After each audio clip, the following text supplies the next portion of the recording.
അള്ളാന്റെ ഹബീബ് സല്ലല്ലാഹു അലൈഹി വസല്ലമ തങ്ങൾ ഉഹദ് യുദ്ധാനന്തരം ഈ വിധവകളെ സംരക്ഷിക്കേണ്ട ബാധ്യത വന്നപ്പോഴാണ് പിന്നീട് ബഹുഭാര്യത്വത്തിലേക്ക് സമ്മതം കൊടുത്തത്.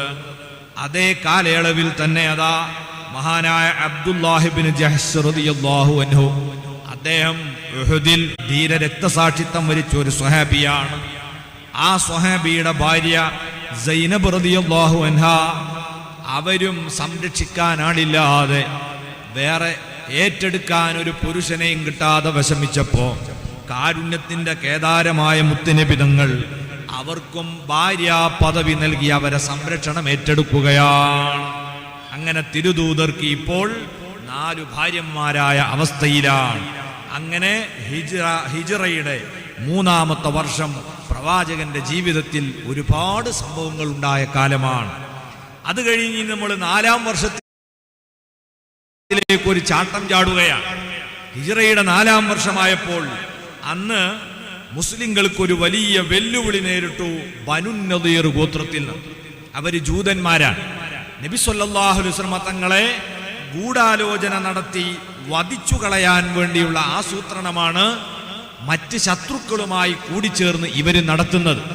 ഇതിന്റെ ഭാഗമായി ഒരു കൊലപാതകം ഇവർ നടത്തിയപ്പോൾ മുസ്ലിങ്ങളുടെ കൂട്ടത്തിലുള്ള ഒരാളെ ബനു നദീർ ഗോത്രക്കാർ കൊല ചെയ്തപ്പോൾ ആ വിഷയം പറഞ്ഞ് പഞ്ചായത്താക്കാൻ മുത്തുനബി സല്ലല്ലാഹു അലൈഹി വസല്ലം നിങ്ങൾ ഇടപെടണമെന്ന് അവര് തന്നെ ആവശ്യപ്പെട്ടതനുസരിച്ച് അള്ളാഹിന്റെ ഹബീബ് അതിന് തയ്യാറായി. അങ്ങനെ ചർച്ചയ്ക്ക് വേദി ഒരുക്കിയത് ഒരു വലിയ മതിലിന്റെ സൈഡിലാണ്. അങ്ങനെ മുത്തുനബി തങ്ങൾ ആ മതിലിന്റെ ചാരത്ത് ഒരുക്കിയ സീറ്റിൽ ചെന്ന് ഇരിക്കുകയാണ്. ആ സമയത്ത് മഹാനായ മലക്ക് ജിബ്രീൽ അലൈഹിസ്സലാത്തു വസ്സലാം വന്നുകൊണ്ട് സന്ദേശം നൽകുന്നു, നബിയെ ആ മതിലിൽ നിന്ന് ഉടനെ മാറണം, അപകടമുണ്ട്. എന്താണ് അപകടം? അതിന്റെ മേലെ വലിയൊരു കല്ല് വെച്ചിട്ടുണ്ട്. ചർച്ച നടന്നുകൊണ്ടിരിക്കുന്നതിന്റെ ഇടയിൽ പിൻഭാഗത്ത് നിന്ന് ആ കല്ല് മുത്തുനബിയുടെ തലയിലേക്ക് മറിച്ചിട്ട് കൊന്നുകളയാനാണ് ജൂതന്മാരവിടെ ഗൂഢാലോചന നടത്തിയത്. മറ്റൊരവസരത്തിൽ അവരെ കൂട്ടത്തിൽപ്പെട്ട ഒരു സ്ത്രീ വിഷം കലർത്തിയ ആടുമാംസം നൽകി നബിയെ കൊല്ലാൻ ശ്രമിച്ചിരുന്നു. പക്ഷേ വല്ലാഹു യഅ്സുമുക മിനന്നാസ്, അല്ലാഹു ഖുർആനിൽ പറഞ്ഞിട്ടുണ്ട്, നബിയെ എതിരാളികളിൽ നിന്ന് അല്ലാഹു അങ്ങേക്ക് സംരക്ഷണം തരും. അതൊന്നും നബി തങ്ങൾക്ക് ഫലിച്ചില്ല. പക്ഷേ ഈ ക്രൂരത കാണിച്ച ജനതയെ പാഠം പഠിപ്പിക്കണം. അങ്ങനെ ആ കുടുംബത്തെ മുത്തുനബി മദീനയിൽ നിന്ന് നാടുകടത്തി അവര് ഖൈബറിലേക്കും മറ്റു പ്രദേശങ്ങളിലേക്കും നാടുവിട്ടുപോയി. അത്ര വലിയ അക്രമമാണ് അവർ നടത്തിയിട്ടുള്ളത്. ഇത് കഴിഞ്ഞ് ഹിജ്റയുടെ 5-ാമത്തെ വർഷം മഹാനായ തിരുനബി സല്ലല്ലാഹു അലൈഹി വസല്ലം തങ്ങൾക്കെതിരെ ഹാരിസ് ബിൻ അബീ ളിറാർ എന്ന വ്യക്തിയുടെ പേരിൽ ബനുൽ മുസ്തലിഖ് ഗോത്രം യുദ്ധത്തിന് വേണ്ടി കോപ്പുകൂട്ടുന്ന വിവരം മുത്തുനബി അറിഞ്ഞു. അവർ വലിയൊരു സൈന്യത്തെ സജ്ജീകരിച്ച് മദീനയെ ആക്രമിക്കാൻ വരുന്നുണ്ട് എന്ന വിവരം കേട്ടപ്പോൾ അവരിങ്ങോട്ട് വരുന്നതിന് മുമ്പ് ഒരു മിന്നലാക്രമണം അങ്ങോട്ട് നടത്തണം പ്രതിരോധത്തിന് വേണ്ടി. അതിന് 700 പേരെയുമായി മുത്തുനബി സ്വല്ലല്ലാഹു അലൈഹി വസല്ലം തങ്ങൾ ബനുൽ മുസ്തലിഖിലേക്ക് സൈനികരെ പറഞ്ഞേക്കുകയാണ്. അങ്ങനെ ഈ സൈന്യത്തിന്റെ മുന്നിൽ അടിപതറിയ 1000-ലധികം വരുന്ന ബനുൽ മുസ്തലിഖുകാർ പരാജയം സമ്മതിക്കുകയാണ്. അവരെ കൂട്ടത്തിൽപ്പെട്ട അവരുടെ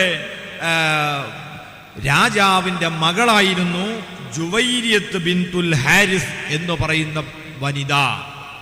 അവരുൾപ്പെടെ പലരെയും യുദ്ധത്തടവുകാരായി പിടിക്കപ്പെട്ടു. അങ്ങനെ മദീനയിലേക്ക് യുദ്ധത്തടവുകാരെ കൊണ്ടുവന്നപ്പോൾ ജുവൈരിയ നബി സല്ലല്ലാഹു അലൈഹി വസല്ലം തങ്ങളുടെ അടുത്താണ് എത്തിപ്പെട്ടത്. അന്ന് യുദ്ധത്തടവുകാരെ പിടിച്ചാൽ ഇന്നത്തെ രീതിയിൽ ക്രൂരമായി പീഡിപ്പിക്കുകയോ മരണം വരെ വെളിച്ചം കാണാത്ത ഏതെങ്കിലും ജയിലിൽ കൊണ്ടുപോയിടുകയോ ചെയ്യുകയല്ല പതിവ്. അന്നത്തെ പതിവ് യുദ്ധത്തടവുകാരായി പിടിക്കുന്നവരെ അടിമകളാക്കി വെക്കുകയാണ്. അവർക്ക് ജീവിക്കാനുള്ള സ്വാതന്ത്ര്യമുണ്ട്, അവരടിമകളാണ്. അങ്ങനത്തെ അവസ്ഥയുണ്ട്. അങ്ങനെ നബിതങ്ങളുടെ കയ്യിലാണ് ജുവൈരിയ വന്നുപെട്ടത്. അള്ളാഹിന്റെ ഹബീബ് അവരെ മുമ്പിൽ ഇസ്ലാമിനെ പരിചയപ്പെടുത്തി. അവർ മുസ്ലിമാകാൻ തയ്യാറായി. ആ സമയത്ത് സ്വഹാബത്ത് പറഞ്ഞു, നബിയെ ഇത് അവിടുത്തെ രാജാവിന്റെ മകളാണ്, അവർ ഇസ്ലാം സ്വീകരിച്ച സ്ഥിതിക്ക് അവരെ നിങ്ങൾ ആദരിക്കണം. അള്ളാന്റെ ഹബീബ് അവർക്ക് ഭാര്യാ പദവി നൽകി. അങ്ങനെയാണ് ജുബൈരി റളിയല്ലാഹു അൻഹു മുത്തുനബിയുടെ ഇണയായി മാറുന്നത്. ഈ കർമ്മം നബി തങ്ങൾ ചെയ്തപ്പോൾ യുദ്ധ തടവുകാരായി ഇവരെ ഗോത്രമായ ബനുൽ മുസ്തലഖിൽ നിന്ന് പിടിക്കപ്പെട്ട എല്ലാ യുദ്ധ തടവുകാരെയും സ്വഹാബത്ത് പറഞ്ഞു, റസൂലുള്ളാന്റെ ഭാര്യയുടെ, നമ്മുടെ ഉമ്മയുടെ ബന്ധുക്കളെ നമ്മൾ അടിമയാക്കി വെക്കുന്നത് ശരിയല്ല, അവരെ നമുക്ക് വിമോചിപ്പിക്കാം. അങ്ങനെ എല്ലാ യുദ്ധ തടവുകാരെയും ഈ ഒരു കാരണം കൊണ്ട് സ്വഹാബത്ത് മോചിപ്പിച്ചു. അതുകൊണ്ട് തന്നെ ആ ഗോത്രം ഒന്നടങ്കം ഇസ്ലാമിലേക്ക് വന്നു. റസൂലുള്ളാന്റെ ഈ പ്രവൃത്തിയും സ്വഹാബത്തിന്റെ ഈ പെരുമാറ്റവും കണ്ടപ്പോ ഇതിനേക്കാൾ നല്ലൊരു ഔദാര്യം ഇവർ നമ്മളോട് കാണിക്കാനുണ്ടോ? നമ്മൾ അവരെ ആക്രമിക്കാൻ ഒരുങ്ങിയതാണ്. ആ സമയത്ത് നമ്മൾ അമ്പയെ പരാജയപ്പെട്ടിട്ടും ഈ ദയ കാണിച്ച ഈ മതം അതാണ് നമ്മൾ സ്വീകരിക്കേണ്ടത് എന്ന് പറഞ്ഞ് ബനുൽ മുസ്തലഖ് പൂർണ്ണമായും ഇസ്ലാമിലേക്ക് കടന്നു വന്നു. അതുകൊണ്ട് ആയിഷ ബീവി റളിയല്ലാഹു അൻഹ പിന്നീട് പറഞ്ഞു, ഫമാ അലമു ഇംറഅതൻ കാനത് അഅളമ ബറകതൻ അലാ ഖൗമിഹാ മിൻ ജുവൈരിയ. തന്റെ ജനതക്ക് ഇത്രമേൽ ബറക്കത്തായി മാറിയ ഒരു പെണ്ണ് ജുവൈരിയെ അല്ലാതെ ഞാൻ കണ്ടിട്ടില്ല. ആ മഹതി കാരണം, ആ വർഗത്തിന് എത്ര നേട്ടം കിട്ടിയ ഒരു പെണ്ണ് കാരണം.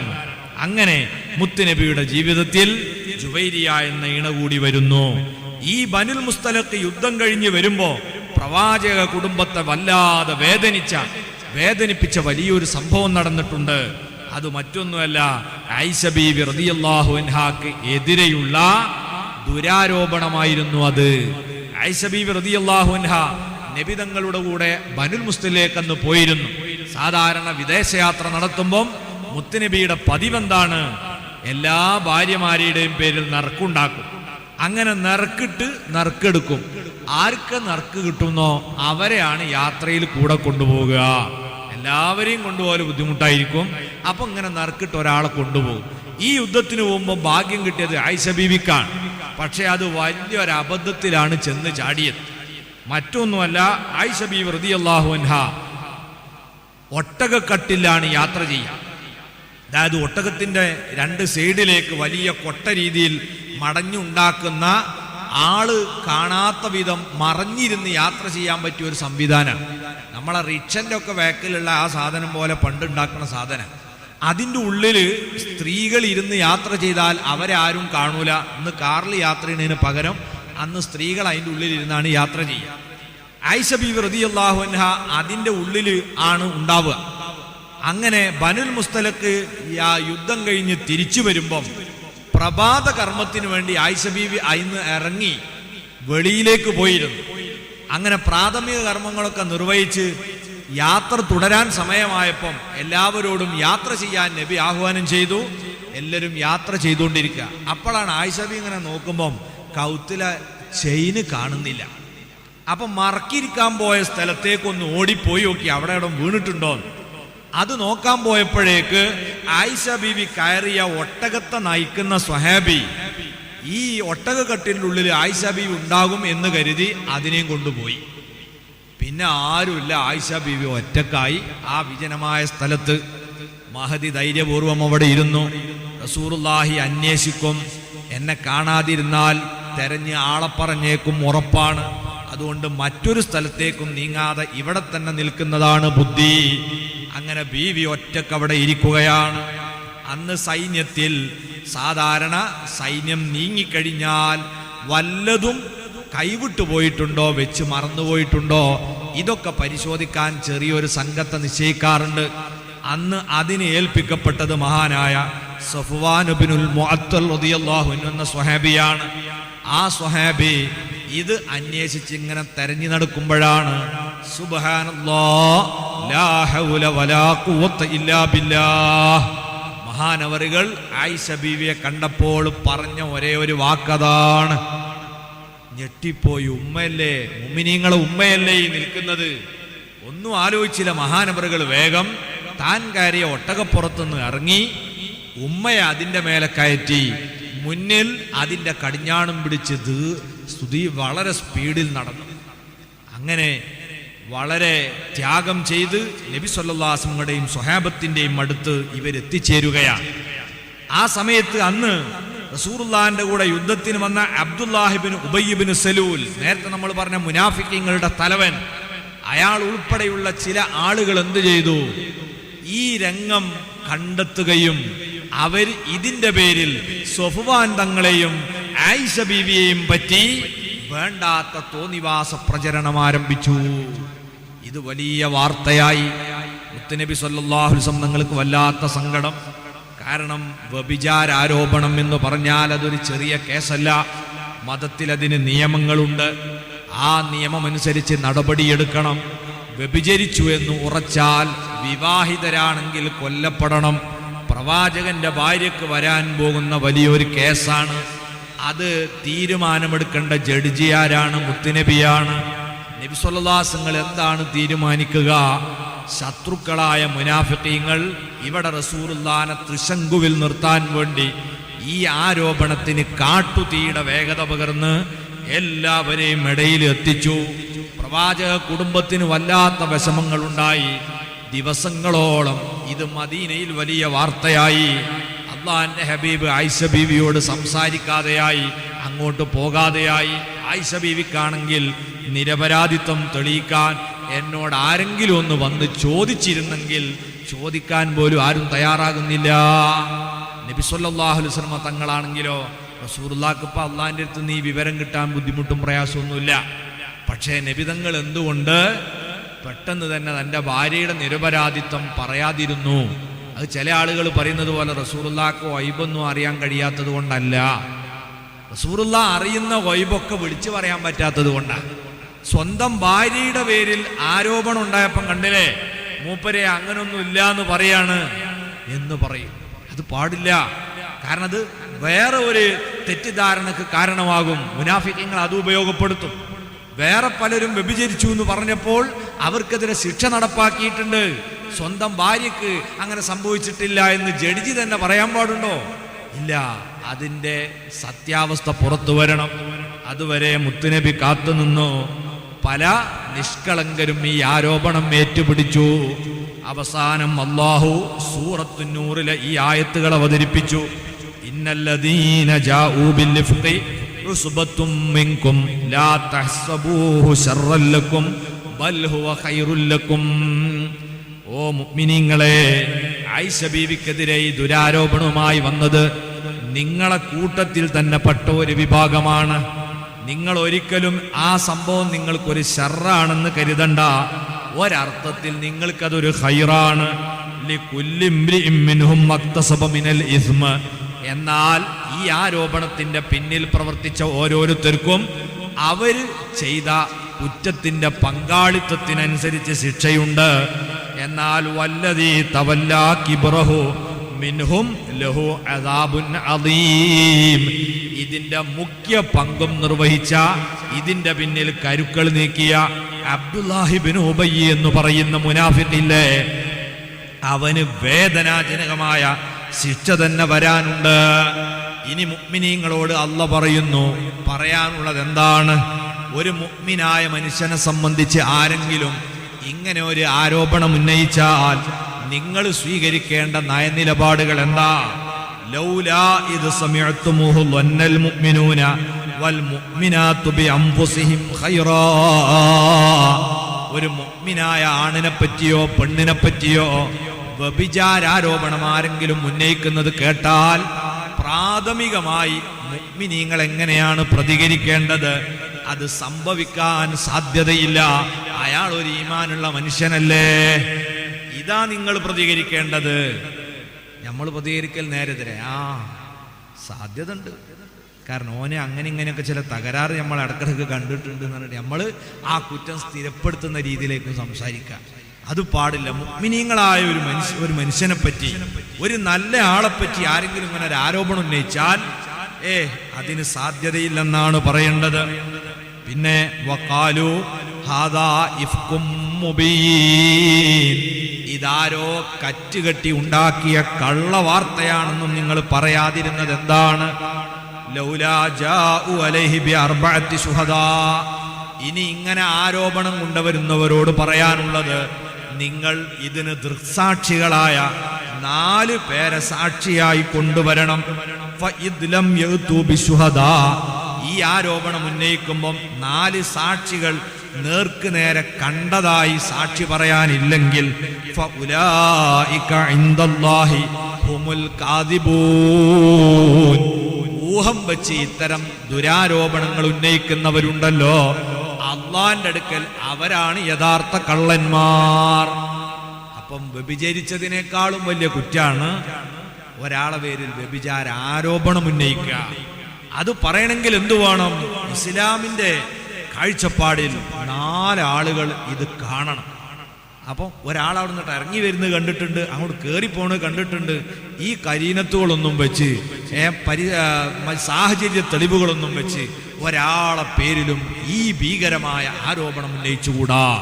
അങ്ങനെ വലിയ പാഠം മുഅ്മിനീങ്ങൾക്ക് സാമൂഹ്യ ജീവിതത്തിൽ ലഭിക്കുന്ന ഒരു സംഭവമായി ഇത് മാറുകയും ആയിഷ ബീവി റളിയല്ലാഹു അൻഹയുടെ നിരപരാധിത്വം അള്ളാഹു തന്നെ ബോധ്യപ്പെടുത്തുകയും ചെയ്തതിന് ശേഷമാണ് അള്ളാഹിന്റെ റസൂലിനും കുടുംബത്തിനും സമാധാനം വന്നിട്ടുള്ളത്.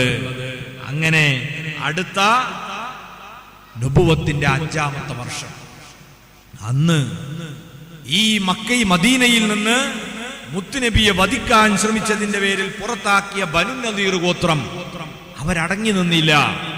അവർ പരിസരത്തുള്ള എല്ലാ എതിരാളികളുടെ അടുക്കലേക്കും ദൂതന്മാരെ വിട്ടുകൊണ്ട് എന്ത് ചെയ്തു? അവര് വലിയ ഒരു സഖ്യസേന രൂപീകരിച്ചു. അവരുള്ളിലൂടെ ചരട് വലിച്ചു. ആ സഖ്യത്തിൽ ആരൊക്കെ ചേർന്നിട്ടുണ്ട്? ബനു നദീറുണ്ട്, ഗത്ഫാൻ ഗോത്രമുണ്ട്, ഖുറൈശികളുണ്ട്, ഇങ്ങനെ പലരുമുണ്ട്. അങ്ങനെ അതാ 10,000 വരുന്ന ഒരു സേന. ആ സൈന്യത്തെ ഖുർആൻ പരിചയപ്പെടുത്തുന്നത് അൽ അഹ്സാബ് എന്ന പേരിലാണ്. ആ പേരിൽ തന്നെ ഖുർആനിൽ ഇതിന്റെ വിശദീകരണം നൽകി ഒരധ്യായവും അള്ളാഹു അവതരിപ്പിച്ചിട്ടുണ്ട്. സഖ്യസേന ഇവരതാ പെട്ടെന്ന് പരിശുദ്ധമായ മദീനയെ വളയുകയാണ്. സുബ്ഹാനല്ലാഹ്, ഉഹുദിനേക്കാൾ വലിയ ഭീകരമായ സാഹചര്യമാണ്. അന്ന് മുസ്ലിങ്ങളുടെ നാട്ടിൽ മദീനയിലുള്ള മറ്റൊരു ജൂതഗോത്രം ബനു ഖുറൈളയാണ്. ആ ബനു ഖുറൈള മുസ്ലിങ്ങളുമായി സഖ്യത്തിലാണ്. ബനു നളീറാണ് ഇപ്പം ശത്രുക്കളെ സംഘടിപ്പിച്ചു കൊണ്ടുവന്നത്. അവർ മദീനയെ വളഞ്ഞു. എല്ലാവരും ഉറ്റുനോക്കുകയാണ്. മുത്തുനബിയുടെ രാജ്യത്തെ അതിൻ്റെ ജന്മദേശത്ത് തന്നെ കുഴിച്ചു മൂടാനുള്ള അവസരമാണ്. ഖുറൈശികളും ഗത്ഫാനും ബനു നളീറും ചേർന്ന് അത് നിർവഹിക്കും. അതിനുവേണ്ടി കാതോർത്തിരിക്കുന്ന സമയം മുസ്ലിങ്ങളുടെ പക്ഷത്ത് വെറും 3000 സേന മാത്രം, മറുപക്ഷത്ത് 10,000. ഇവരെ എങ്ങനെ പ്രതിരോധിക്കും? അല്ലാഹുവിന്റെ ഹബീബ് സ്വഹാബത്തിനെ വിളിച്ച് കൂടിയാലോചന നടത്തി. അങ്ങനെ മഹാന്മാരായ സ്വഹാബത്ത് അവരുടെ കൂടി അഭിപ്രായം മാനിച്ചുകൊണ്ട് ഇവര് മക്കയിൽ നിന്നും പരിസരത്തുനിന്നും പുറപ്പെട്ട് മദീനയിലെത്തുമ്പോഴേക്ക് ചുരുങ്ങിയ ദിവസങ്ങൾ കൊണ്ട് അവർക്ക് കടക്കാൻ കഴിയാത്ത വിധം വലിയ കിടങ്ങുകൾ തീർത്ത് പ്രതിരോധമുണ്ടാക്കണം. അല്ലാതെ ഈ മലവെള്ളം വരുന്നത് പോലെ വരുന്ന സേനയെ തടുത്തു നിർത്താൻ ഈ തുച്ഛമായ സൈനികർക്കാകൂല. അതിനാൽ വിശാലമായ 30-ലേറെ കിലോമീറ്ററുകൾ നീണ്ട ഒരു ഭാഗത്ത് വലിയ കിടങ്ങുകൾ കുഴിക്കാനാണ് തീരുമാനം. സുബ്ഹാനല്ലാഹ്, അന്ന് വരെ അറബുകൾക്ക് പരിചയമില്ലാത്ത ഒരു യുദ്ധതന്ത്രമാണ്. മഹാനായ സൽമാനുൽ ഫാരിസി റളിയല്ലാഹു അൻഹു പേർഷ്യക്കാരനാണ്. അദ്ദേഹമാണ് ഈ യുദ്ധതന്ത്രത്തെ കുറിച്ച് നബി സല്ലല്ലാഹു അലൈഹി വസല്ലമക്ക് സൂചന നൽകിയത്. അങ്ങനെ നബിയും സ്വഹാബത്തും ഒന്നിച്ച് കൈക്കോട്ടും പിക്കാസും എടുത്ത് ഒരു കുതിരക്ക് ചാടിക്കടക്കാൻ കഴിയാത്ത വീതിയിലും ആഴത്തിലുമുള്ള കിടങ്ങ് പാറകളെയും അതുപോലെ വലിയ വലിയ കുന്നുകളെയും ഒക്കെ ഇടിച്ച് നിരത്തി നിരന്തരം പണിയെടുത്തുകൊണ്ട് അവർ പിടിച്ചു കൊണ്ടിരിക്കുകയാണ്. നിങ്ങൾ ആലോചിച്ചു നോക്കി എത്രമാത്രമായിരിക്കും ആ സമയത്ത് മഹാന്മാരായ സ്വഹാബത്ത് കിറാം അനുഭവിച്ചു കൊണ്ടിരിക്കുന്ന ത്യാഗം. അവർക്ക് ആവേശം പകർന്നുകൊണ്ട് സ്വഹാബാക്കൾക്കിടയിലുള്ള കവികൾ പാട്ടുപാടി കൊടുക്കുന്നു. വല്ലാഹി ലൗലല്ലാഹു മഹ്തദൈനാ വലാ തസദ്ദഖ്നാ വലാ സ്വല്ലൈനാ. അല്ലാഹുവാണേ, പടച്ച തമ്പുരാൻ നമുക്ക് സന്മാർഗത്തിലേക്ക് വഴി കാണിച്ചു തന്നില്ലായിരുന്നുവെങ്കിൽ നമുക്ക് നിസ്കരിക്കാനോ സ്വതക്ക ചെയ്യാനോ ഒന്നും മനസ്സ് വരുമായിരുന്നില്ല. അതിനൊക്കെ നമുക്ക് സാധിക്കുന്നത് പടച്ചവൻ നമുക്ക് ഹിദായത്ത് തന്നതുകൊണ്ടാണ്. അതുകൊണ്ട് ഫഅൻസിലൻ സകീനതൻ അലൈനാ വസബ്ബിതിൽ അഖ്ദാമ ഇല്ലാ ഖൈനാ. അല്ലാഹുവേ, നീ ഞങ്ങൾക്ക് സമാധാനം ഇറക്കി തരണം. ഞങ്ങളെ കാലുകളെ നീ ഉറപ്പിച്ചു നിർത്തണം. ശത്രുക്കളെ കാണുമ്പോ പതറിപ്പോകരുത്, ഞങ്ങൾ പേടിച്ചോടരുത്. നീ ഞങ്ങൾക്ക് കരുത്തു പകരണമേ. ഇന്നൽ ഉലാ ഖദ് ബഗൗ അലൈനാ ഇദാ അറാദൂ ഫിത്നതൻ ആബൈനാ. ശത്രുക്കളിതാ ഞങ്ങൾക്ക് നേരെ അതിക്രമിച്ചു വന്നതാണ്, ഞങ്ങൾ അങ്ങോട്ട് ചെന്നതല്ല.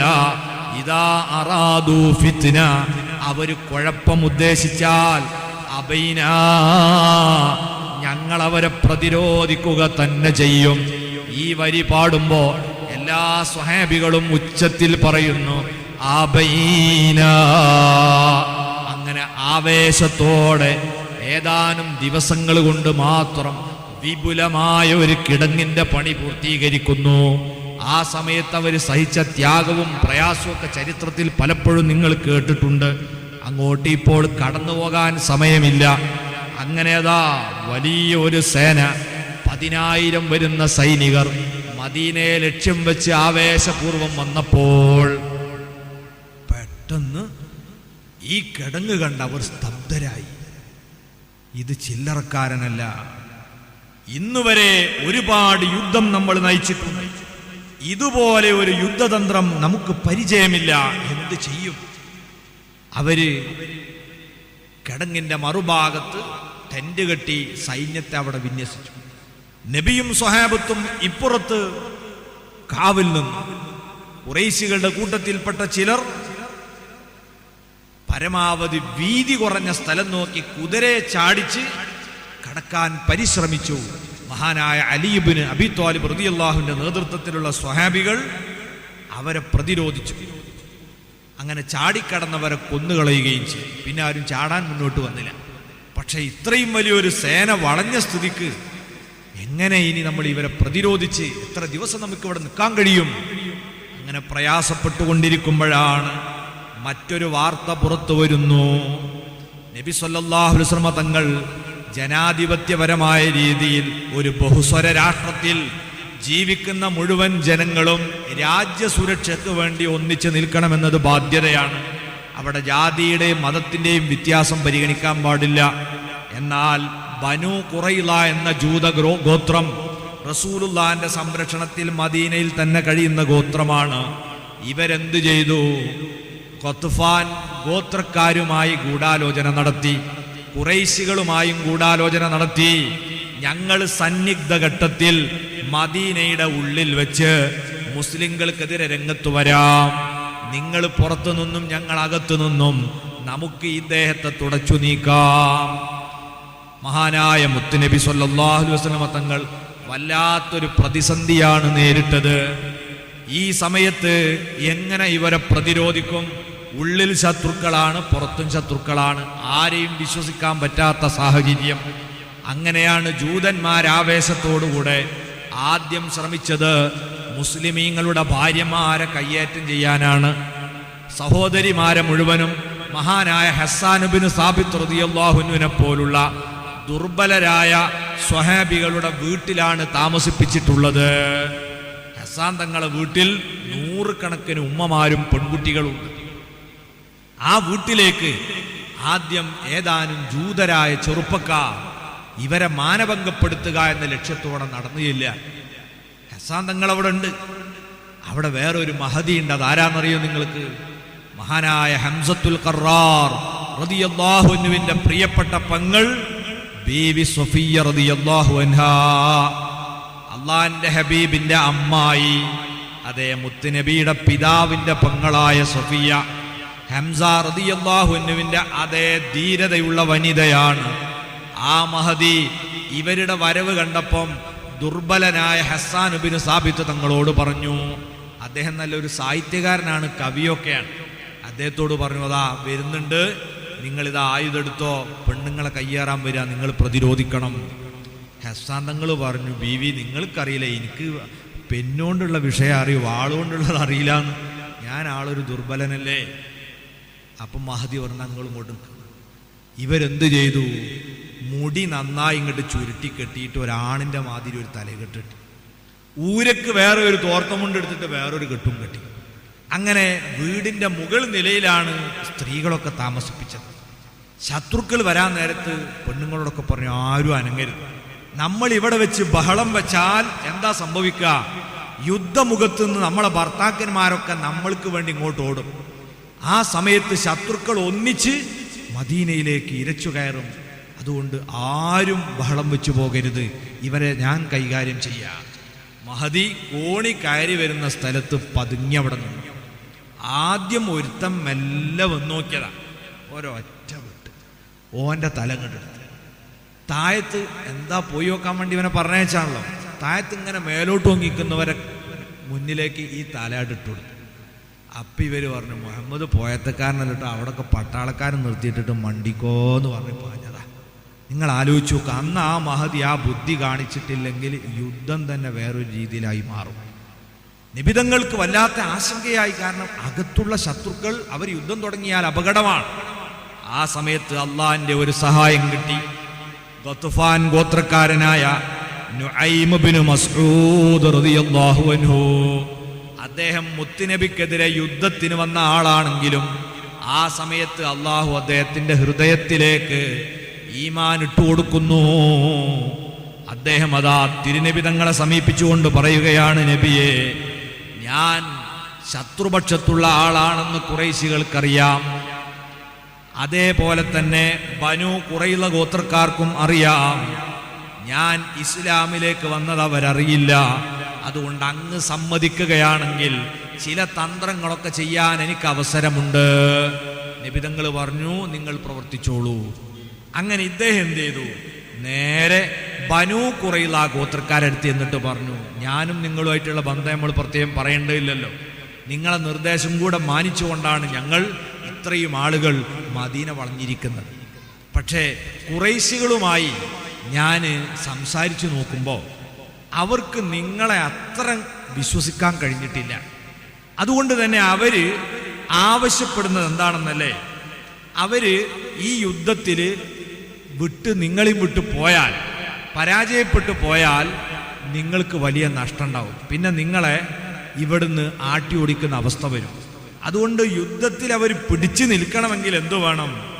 അവരെടുത്തുന്ന ഒരു 70 ആളുകളെ പണയം വെക്കണമെന്ന് നിങ്ങൾ പറയണം. അല്ലെങ്കിൽ ഖുറൈശികൾ എന്ത് ചെയ്യും? യുദ്ധം തോണ്ടിയിട്ടിട്ട് അവരിവിടുന്ന് പോകും. പിന്നെ നിങ്ങൾക്കായിരിക്കും അതിൻ്റെ ദുരന്തം വരിക. അത് വരാതിരിക്കണമെങ്കിൽ ഖുറൈശികളുടെ കൂട്ടത്തിൽ നിന്ന് 70 പേരെ പണയമായി ഞങ്ങളെടുത്ത് ഏൽപ്പിച്ചാലേ ഞങ്ങൾ നിങ്ങൾക്കെതിരോടൊപ്പം ചേരുകയുള്ളൂ എന്ന് നിങ്ങൾ പറഞ്ഞാൽ അത് നിങ്ങൾക്ക് നല്ലതായിരിക്കും. ഞാനും നിങ്ങൾ തമ്മിലുള്ള ബന്ധം കൊണ്ട് പറയാണ്, വേറെ ആരും അറിയണ്ട.